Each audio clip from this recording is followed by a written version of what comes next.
Hi everyone, again welcome to my channel Mathometer. तुम लोग लगातार जो है वीडियो देख रहे हो और इससे कुछ जो बेनिफिट्स है वो ले रहे हो, ठीक है ना। तुम बहुत अच्छे से सारे वीडियोज़ को देखो, लाइक करो एंड सब्सक्राइब करो और दूसरे को भी इसमें बोलो, ठीक है, कि इस चैनल को सब्सक्राइब करें। ठीक है, हम लोग नेक्स्ट जो लेक्चर्स देख रहे हैं वो सर्कल का ही थर्ड लेक्चर्स है इनफैक्ट। और फर्स्ट 2 लेक्चर्स में हमने इक्वेशन ऑफ सर्कल्स के बारे में बताया था, ठीक है, जिसमें various forms of equation of circles discuss किए थे। बहुत सारे लोकस के टर्म्स में जो सर्कल का इक्वेशंस आता था वो देखे थे। अब हम लोग सर्कल्स में जो नेक्स्ट फेज है, नेक्स्ट जो टर्म्स है उसको देख रहे हैं, that is point with respect to circle या टेंजेंट ऑन ए सर्कल, फिर कॉर्ड का इक्वेशन सर्कल का, फिर नॉर्मल्स का इक्वेशन ऑफ सर्कल। तो ये सारा टर्म्स आएगा। फिर हमें देखना होगा कॉमन टेंजेंट, कॉमन कॉर्ड, ठीक है, कैसे दो सर्किल इंटरसेक्ट कर रहा है। ये डिफरेंट टर्म्स है जो सर्कल्स में तुम पढ़ते जाओगे सीक्वेंस वाइज। तो लगातार तुम वीडियोज को देखो, ठीक है, हर एक लेक्चर्स को सुनो। हर एक लेक्चर्स में जो सीक्वेंस है वो वही सीक्वेंस है जैसे तुमको पढ़ना चाहिए था, ठीक है ना, एग्जैक्टली वही सीक्वेंस है, उसी को फॉलो करो, कोई रैंडम नहीं है, ठीक है ना। तो अभी हम लोग देख रहे हैं point with respect to circle. इसका क्या मतलब है कि कोई पॉइंट्स अगर सर्किल है और कोई पॉइंट्स भी है प्लेन में, तो हम कैसे डिसाइड करते हैं कि वो पॉइंट सर्किल के इनसाइड है, आउटसाइड है या सर्किल पर लाई करता होगा। That is called point with respect to circle, ठीक है। तो हम लोग ये जो टॉपिक ले रहे हैं, point with respect to circle, right. तो इसमें सर्किल का जो इक्वेशन है ना, वो जनरल इक्वेशंस हम लोग यही लेते हैं, x² plus y² plus 2gx plus 2fy plus c बराबर, ठीक है। या इस सर्किल को हम लोग जनरली s से रिप्रेजेंट करेंगे। s का मतलब है सर्किल का ये इक्वेशन, ठीक है, और s बराबर 0 का मतलब circle that is equal to 0, ठीक है, this equation equal to 0, s से रिप्रेजेंट कर रहे हैं। तो कह रहे हैं क्या कि अगर ये सर्किल को तुम इस प्लेन में देखोगे तो कहीं न कहीं इस प्लेन में होगा ही होगा, क्योंकि इसका सेंटर हमको पता है -g, -f है और रेडियस पता है √g² प्लस f² - c है। जब तक कि ये रेडियस इमेजिनरी नहीं हो जाए तब तक हम इस प्लेन में इस सर्किल को बना सकते हैं। अब कह रहा है कि इस सर्किल का सेंटर अगर हमको पता है और हमें एक पॉइंट्स दिया हुआ है, मान लो P है, जिसका कोऑर्डिनेट्स x1, y1, ठीक है। तो हम ये कैसे पता करेंगे कि ये पॉइंट सर्किल के बाहर है। सर्किल के बाहर का मतलब है कि इस प्लेन, मतलब इस जो क्लोज्ड फिगर है उसके बाहर, ठीक है, आउटसाइड द सर्किल। और ये पॉइंट्स अगर कर्व के अंदर होता, मतलब इस पोर्शंस में होता, और ये पॉइंट्स कर्व पर होता तो सर्किल को सेटिस्फाई करता। तो ये चीज़ हम कैसे डिसाइड करते हैं? तो बहुत ही आसानी से डिसाइड कर सकते हैं। कह रहा है कि ये पॉइंट से ना इस सेंटर का डिस्टेंस तो तुमको पता ही है, तो CP का डिस्टेंस तो हम आसानी से निकाल सकते हैं क्योंकि ये कोऑर्डिनेट्स हमें पता है। तो अगर ये CP का जो डिस्टेंस है वो रेडियस से बड़ा हो जाए तो पक्का है कि P जो होगा वो आउटसाइड होगा, और रेडियस के बराबर हो जाए तो P जो होगा वो क्या होगा, सर्किल पर होगा, और रेडियस से छोटा हो जाए तो सर्किल के इनसाइड होगा। ये कंडीशंस है, देखो, ठीक है। अगर कंसेप्ट के हिसाब से देखोगे तो यही आएगा, P और C का जो डिस्टेंस है अगर इस रेडियस से बड़ा है तो P आउटसाइड है, रेडियस के बराबर है P स्क्वायर पर है, और रेडियस से छोटा है तो इनसाइड है। तो हम यही कंडीशंस यहाँ पर लगा रहे हैं। तो if CP is greater than R, CP greater than R, so this implies P lies outside the circle, ठीक है ना। सिमिलरली अगर CP लेस देन R होगा तो P lies inside the circle, और अगर ये इक्वल टू R है इसका मतलब है P lies on the circle, right. तो इस तरह से हम लोग कंडीशंस निकाल लिए, ये CP और CP, ठीक है ना। सो अब यहाँ से कंडीशंस अगर तुम इस x1 और y1 और इस जो इक्वेशंस था उसके हिसाब से निकालोगे तो देखो CP क्या है, CP है x plus x1 plus g का whole square, y1 plus f का होल स्क्वायर, और r जो है वो ग्रेटर देन r अगर हम लोग लेंगे तो r का वैल्यू क्या है, r है √g² प्लस f² - c, और इसका स्क्वायर रूट होता है इसलिए यहाँ पर स्क्वायर कर रहे हैं, ठीक है ना। जब डिस्टेंस होगा CP इस पर स्क्वायर रूट होगा तो r का स्क्वायर। इसको जब ब्रेक करोगे तो देखो आ जाएगा x1 square y1 square 2gx1 2fy1 plus g1 g square f square greater than g square f square minus, ये दोनों तो कैंसिल ही हो गया ना, इसी को इधर कर दो, ये आ रहा है x1 square y1 square 2gx1 2fy1 plus c greater than g। यहाँ से ना तुमको एक रिजल्ट दिख रहा होगा कि ये जो क्वांटिटी है ये हमारा पॉजिटिव है, तो पॉइंट्स जो है वो आउटसाइड वाला केसेस आ रहा है। ये कंडीशंस कहाँ से आया, तो थोड़ा सा अगर तुम ध्यान रखो तो ये x1 और y1 को इस इक्वेशन में अगर पुट कर दोगे तो वही चीज़ यहाँ आ रहा है, इस पॉइंट्स को इसमें पुट कर दो, ठीक है, x की जगह पर x1 y की जगह पर y1, तो देखोगे कि यही चीज़ आ रहा है, ठीक है ना। इसका मतलब इस टर्म्स को हम लोग बोलते हैं यहाँ से S1 रिप्रेजेंट कर रहे हैं। S1 का मतलब x1 square y1 square 2gx1 2fy1 plus, इसको ध्यान रखना जब भी हम कहीं S1 लिखेंगे तो S1 का मतलब है कि जो पॉइंट्स है ना x1 y1 वो सर्किल में पुट करने से जो वैल्यू आ रहा है, सिर्फ वैल्यू, ये जीरो नहीं होगा, जब वैल्यू हम इसमें x1 y1 पुट कर देंगे तो ये क्वांटिटी अगर पॉजिटिव है मतलब S1 अगर ग्रेटर देन 0 है तो पॉइंट आउटसाइड है, ठीक है, पॉइंट P जो होगा P लाइज आउटसाइड हो जाएगा, ठीक है, ये अब कंडीशन से याद है। सिमिलरली इससे अगर तुम देखोगे CP लेस देन R, ये लेस देन आ जाता, तो S1 अगर लेस देन 0 है तो P लाइज इनसाइड होगा, और S1 अगर 0 होगा तो P lies on the circle होगा, ठीक है। तो अब आसान हो गया, याद रखना आसान हो गया। तो वो क्या करना है कि पॉइंट्स को सर्किल के इक्वेशन में पुट कर देना है, अगर वैल्यू जो पुट करने से जो वैल्यू आया वो पॉजिटिव है मतलब P आउटसाइड है, निगेटिव है मतलब P इनसाइड है, 0 है मतलब कर्व पर है, ठीक है। तो बहुत आसानी से हम याद रख सकते हैं। कभी कभी इसमें एक कंसेप्ट आता है कि ये बताओ कि P का इस सर्किल से ग्रेटेस्ट डिस्टेंस क्या होगा या लीस्ट डिस्टेंस क्या होगा, ठीक है। देखो ग्रेटेस्ट और लीस्ट किसी भी कर्व से अगर हम निकालते हैं तो वो हमेशा अलोंग द नॉर्मल होता है, ये कंसेप्ट है। कोई भी कर्व होगा, अगर कोई पॉइंट्स है और कोई कर्व है और कहेगा कि तुमको पॉइंट से उस कर्व का ग्रेटेस्ट या लीस्ट डिस्टेंस निकालो, तो ये ग्रेटेस्ट और लीस्ट हमेशा क्या होता है, अलोंग द नॉर्मल होता है, मतलब उस पॉइंट से उस कर्व पर नॉर्मल डालो, और नॉर्मल का जो डिस्टेंस होगा ना कर्व के बीच का वो तुम कैलकुलेट करो। तो यहाँ पर क्या होता है सर्किल के केसेस में कि जो भी लाइन इसके सेंटर से जाएगा वही नॉर्मल होगा। तो अभी जो हम P से C निकाले थे ये नॉर्मल ही हो गया, तो तुम्हें सबसे जो लीस्ट डिस्टेंस होगा वो क्या होगा, ये यहाँ से कर्व से यहाँ तक का जो डिस्टेंस होगा वो लीस्ट होगा, और सबसे ग्रेटेस्ट डिस्टेंस क्या होगा यहाँ से, ठीक है, ये जो नॉर्मल आगे तक क्या होगा, तो यहाँ से जो P का डिस्टेंस होगा वो ग्रेटेस्ट होगा, ये डिस्टेंस ग्रेटेस्ट है और ये डिस्टेंस लीस्ट है।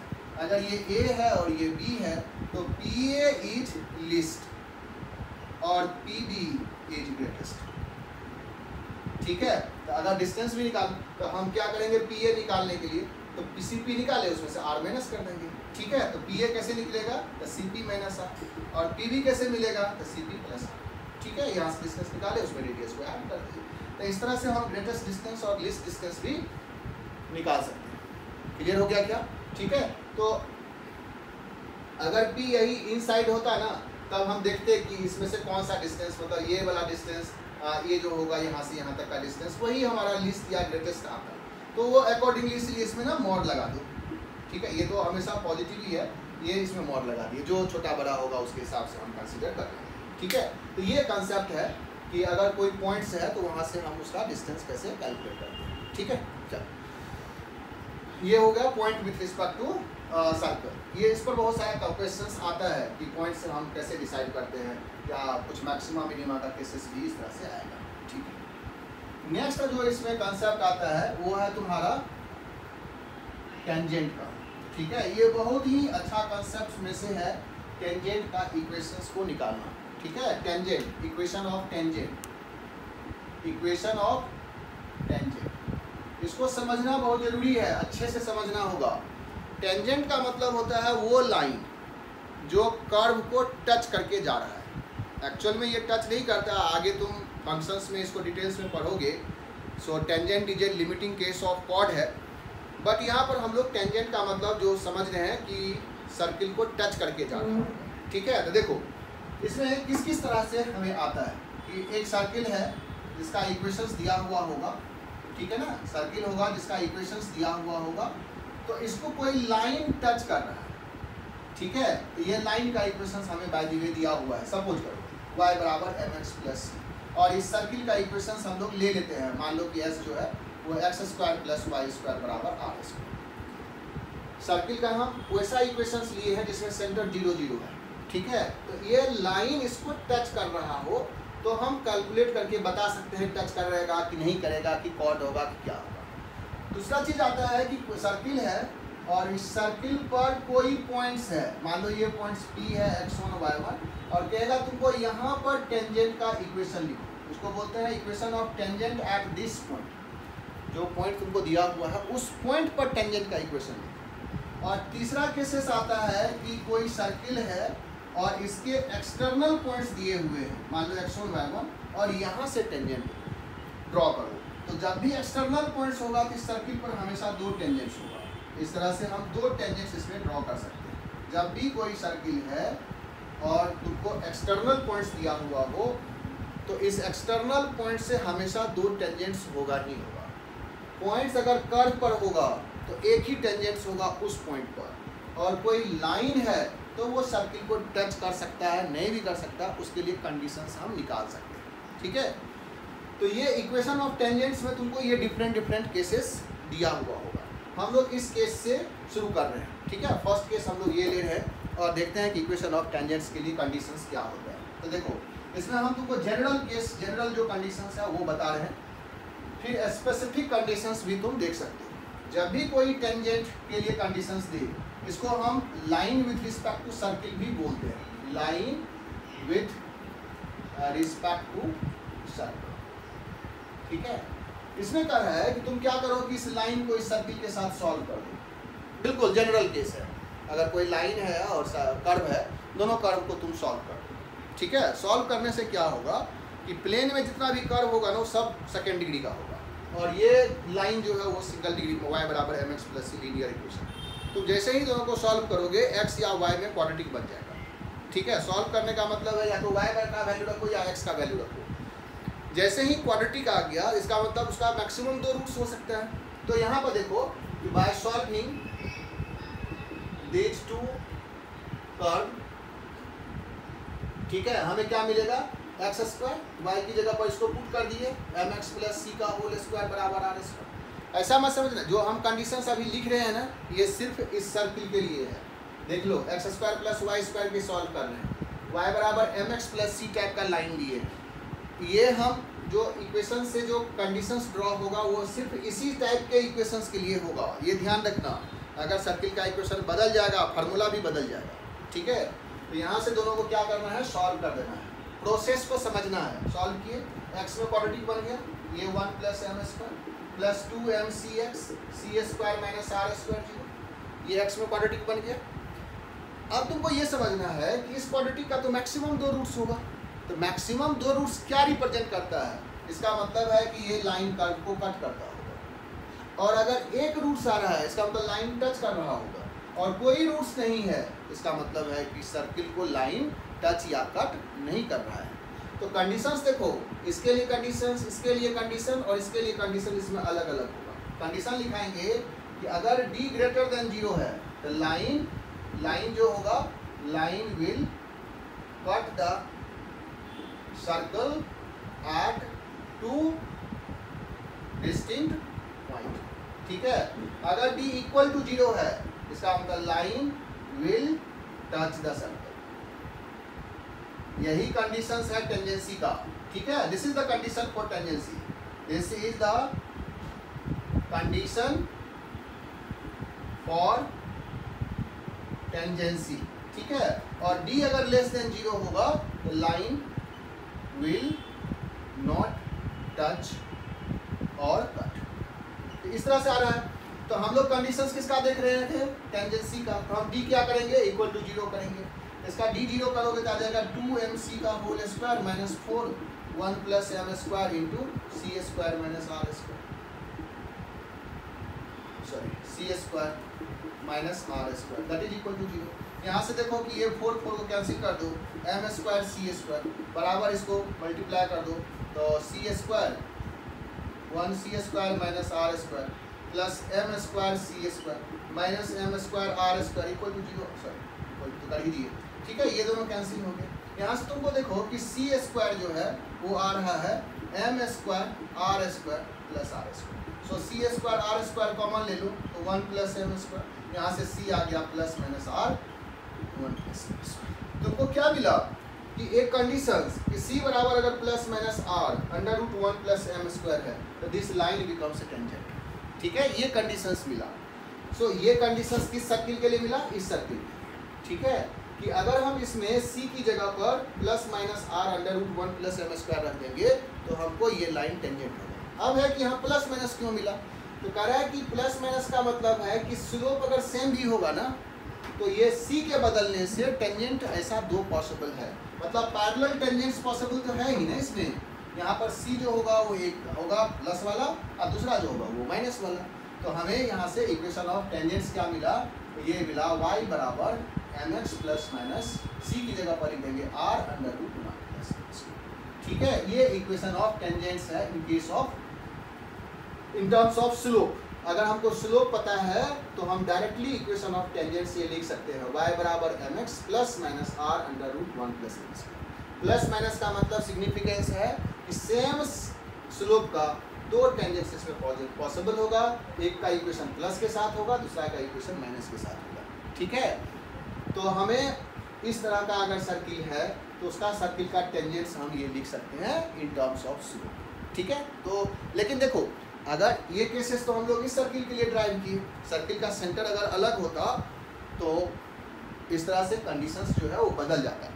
कैसे बदलेगा तो तुम शिफ्टिंग ऑफ ऑरिजिन के साथ इसको कंपेयर कर सकते हो। तो देखो कैसे हम लोग इसमें कंपेयर करके लिखते हैं। जैसे कि अगर हमको सर्किल का इक्वेशंस दिया हुआ है, मान लो x माइनस ए का whole square plus y minus b का होल स्क्वायर बराबर आर स्क्वायर, ठीक है। इसके लिए अगर टेंजेंट्स का इक्वेशन लिखना हो तो equation of tangent in slope form, slope form का मतलब वो स्लोप इज गिवन, तो क्या हो जाएगा, तो y की जगह पर यहाँ देखो y है और ये x है, तो हम क्या करेंगे यहाँ पर y माइनस बी बराबर m x की जगह पर x माइनस ए प्लस माइनस r ये हो गया अंडर रूट 1, ठीक है।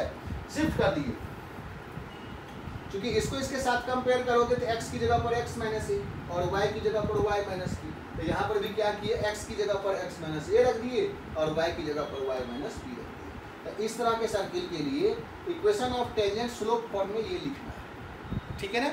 सिमिलरली देखो अगर सर्किल का इक्वेशन फिर से लिख दें, इफ सर्किल का equation of circle is x square plus y square 2gx 2fy plus c बराबर 0, तो पहले इसको इस फॉर्म में करो। ये अभी लिखे थे x प्लस जी का whole square y plus f का होल स्क्वायर बराबर under root g square f square minus c का होल स्क्वायर।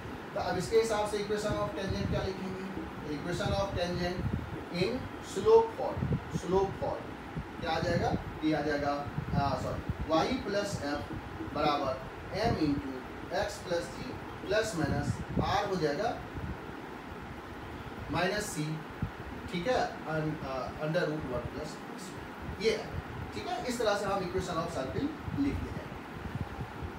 अब इसमें एक चीज और आता है कि जो टेंजेंट है वो जहां पर टच किया उसका कोऑर्डिनेट्स क्या होगा, इसका कोऑर्डिनेट्स क्या होगा, ये कोऑर्डिनेट्स हम कैलकुलेट कैसे करेंगे। तो कोऑर्डिनेट्स कैलकुलेट करने के लिए अभी जो बता रहे थे ना, ठीक है, उसी से हम लोग इसमें कोऑर्डिनेट्स भी निकाल सकते हैं, या तो हम सॉल्व करके निकालेंगे या नहीं तो देखो अभी जब सॉल्व किए थे इस सर्किल के साथ उसी तरह से इसका भी हम लोग कोऑर्डिनेट्स चेंज कर लेंगे। इसके साथ जब सॉल्व करोगे ना तो आया था एक्स स्क्वायर का coefficient 1 plus M square plus 2mcx plus c square minus r square, solve किए। इसका डी 0 है तो ऑब्वियस है डी 0 है तो इसका जो रूट्स होगा वो इक्वल होगा, तो एक्स कोऑर्डिनेट क्या हो जाएगा, तो minus b by 2 minus b minus 2mc by 1 plus M square, x आ जाएगा तो वाई भी आ जाएगा। अब तुम देखो यहाँ से c का जो वैल्यू है, मान लो कि हम लोग प्लस वाला लिए r under root 1 plus M square, इसका ले लिए y बराबर mx minus r under root 1 plus M square, ठीक है। अगर तुम इसके साथ सॉल्व कर रहे हो तो c का वैल्यू क्या रख रहे हो, r under root 1 plus M square, यहाँ पर -2m, अच्छा यहाँ पर 2 दिया है, ठीक है, -b/2 है। सो -2m और c हम लोग लिए ये r√1+m² डिवाइडेड बाय है 2 1+, यहाँ से 2 कैंसिल, यहाँ से इसको कैंसिल करोगे तो ये कैंसिल होकर के यहाँ आ जाएगा। तो मिला क्या, -mr/√1+m²। ये x कोऑर्डिनेट हो गया, ध्यान रखना, -mr1+, इसको यहाँ पर पुट कर दो x कोऑर्डिनेट में, नहीं तो y का कोऑर्डिनेट्स मिल जाएगा। तो देखो इसमें सॉल्व करना है, तो ये y कोऑर्डिनेट क्या हो जाएगा, m -mr/1+m² का अंडर रूट प्लस r√1+m², ठीक है। तो y आ जाएगा -m²r, ये यहाँ पर मल्टीप्लाई कर दो, r + m²r² बाय √1+m², ये दोनों कैंसिल हो गया, तो y कोऑर्डिनेट आ गया r/√1+m²। तो ये कोऑर्डिनेट दूसरा आ गया इसका r, ये आया इस लाइन के साथ। उसी तरह से अगर हम इसको पुट करते तो इनफैक्ट x तो सेम ही आता, -mr/√1+m², y में यहाँ पर निगेटिव आ जाता, ठीक है ना। These are the coordinates. तो जब ये कोऑर्डिनेट्स हम निकालना चाहेंगे तो दोनों को सॉल्व करके निकालेंगे। दूसरा तरीका भी था, सेंटर से इस पर फुट ऑफ द परपेंडिकुलर निकालने का तरीका, जो स्ट्रेट लाइन में हम लोग किए थे।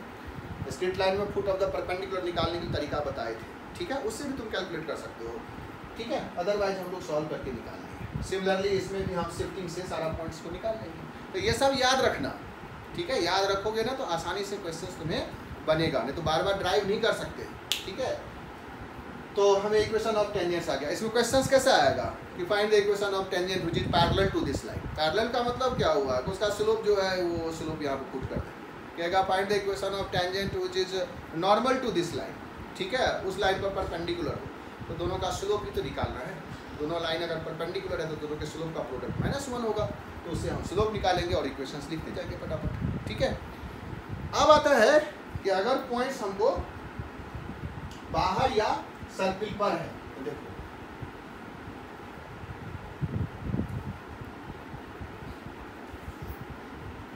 ये कॉन्सेप्ट्स को समझना और उससे क्वेश्चंस को निकालना, ये दोनों बहुत जरूरी है।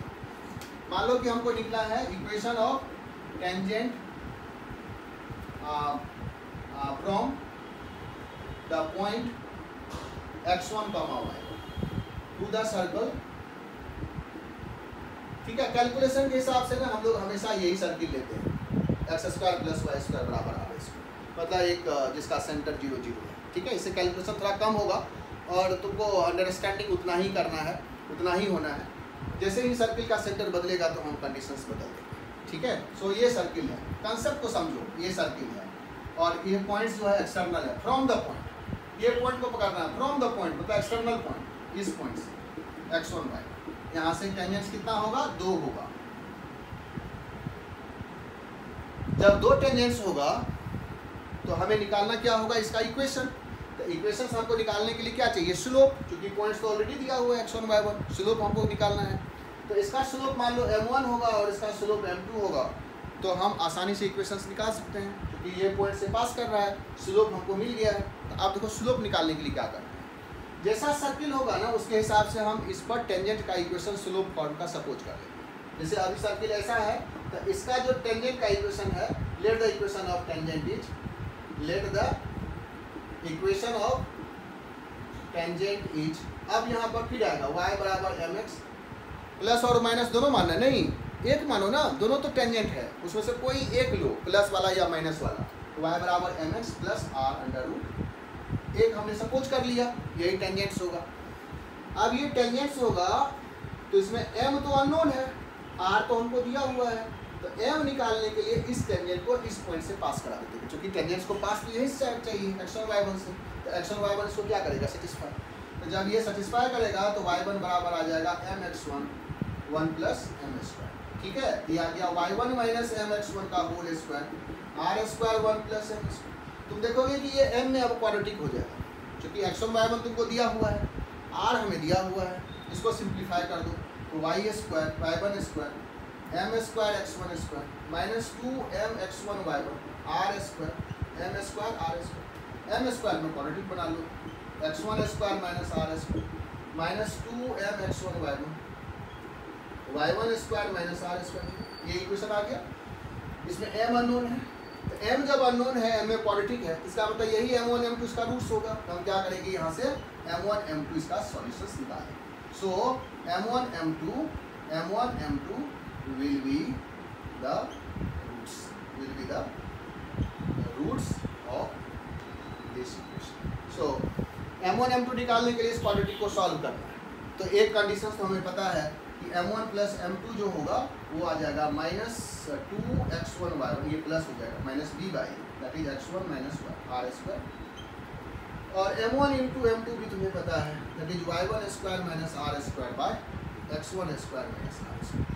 ठीक है, तुमको अब चाहिए क्या, m1 m2 निकाल लो, find m1 m2 from this and the equation of tangent. ठीक है, तो हम लिख देते हैं यहाँ पर find m1 and m2 from this equation and then the equation of tangents will be क्या हो जाएगा, y माइनस y1 बराबर m1 into x minus x1, y minus y1 बराबर m2 into x minus x1। ठीक है, ये दो tangents हमेशा दो टेंजेंट्स मिलेगा।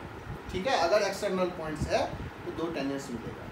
अगर ये पॉइंट्स इंटरनल होता है ना कि यहाँ m1 m2 इमेजिनरी आ जाएगा, इसमें कोई टेंजेंट्स पॉसिबल नहीं।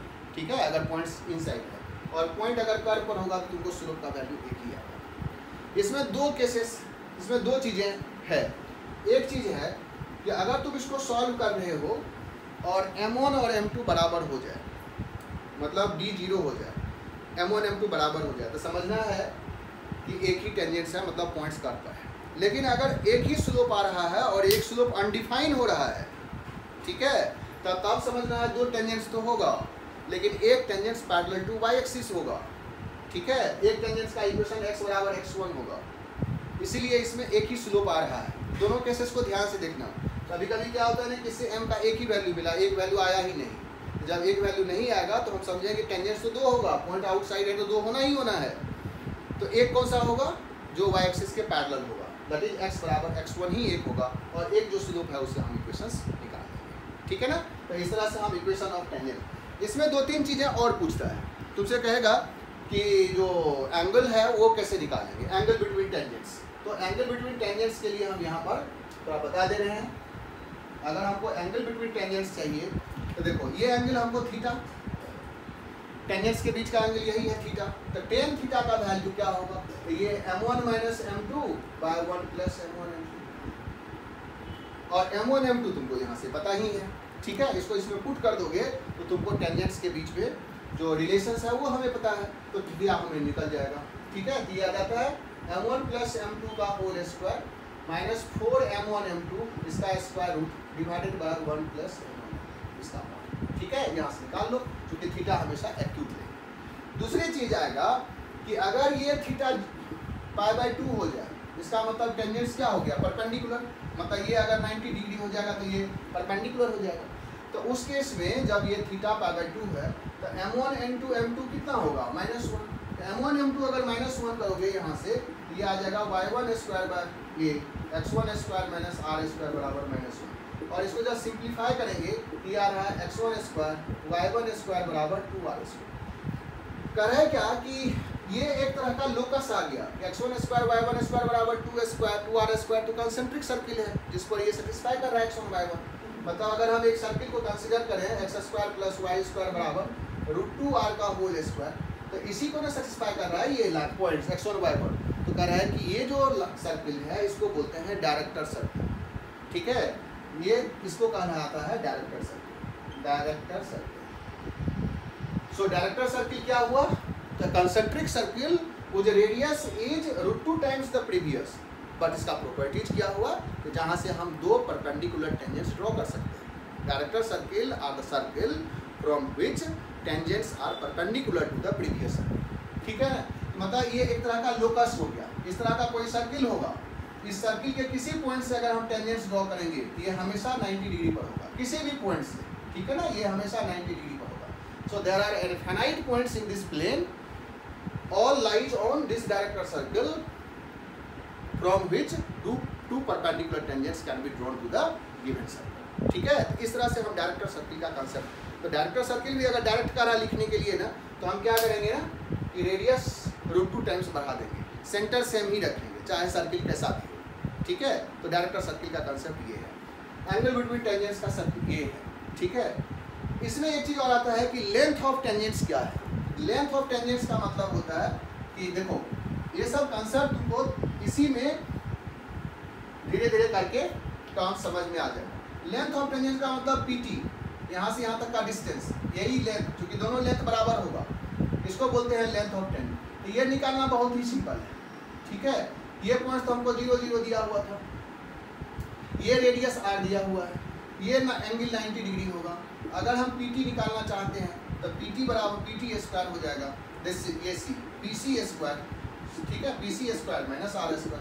PC² क्या है, ये x1 y1 है, ये आ जाएगा x1² प्लस y1², ठीक है, PC² माइनस R²। तो तुम देखोगे कि PT² ये आ गया, मतलब PT जो है वो x1² y1² माइनस R² का, ये तो S1 ही है ना, मतलब इस पॉइंट को सर्किल के इक्वेशन में पुट कर दो, सर्किल तो हम लोग यही लिए थे, ठीक है, माइनस R² बराबर 0। इसमें अगर तुम पुट कर देते हो तो यही चीज़ आ रहा है, मतलब PT जो है वो √S1 ही है।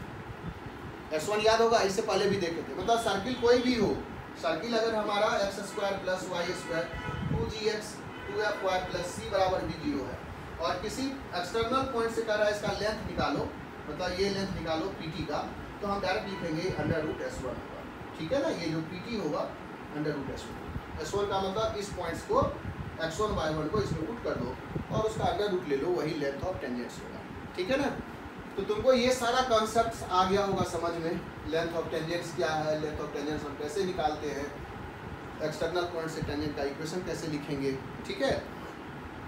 नेक्स्ट जो लेक्चर्स होगा ना, इस लेक्चर्स को यहीं दे रहे हैं, ठीक है। नेक्स्ट लेक्चर्स में हम लोग equation of tangent at the point का डिस्कशन करेंगे, और फिर उसमें इक्वेशंस जो होगा उसको कैलकुलेट करेंगे, फिर कॉर्ड का इक्वेशंस देखेंगे, नॉर्मल का इक्वेशंस देखेंगे, ठीक है। तब तक इसका क्वेश्चन तुम एक्सरसाइज बनाओ, ठीक है। Okay, take care.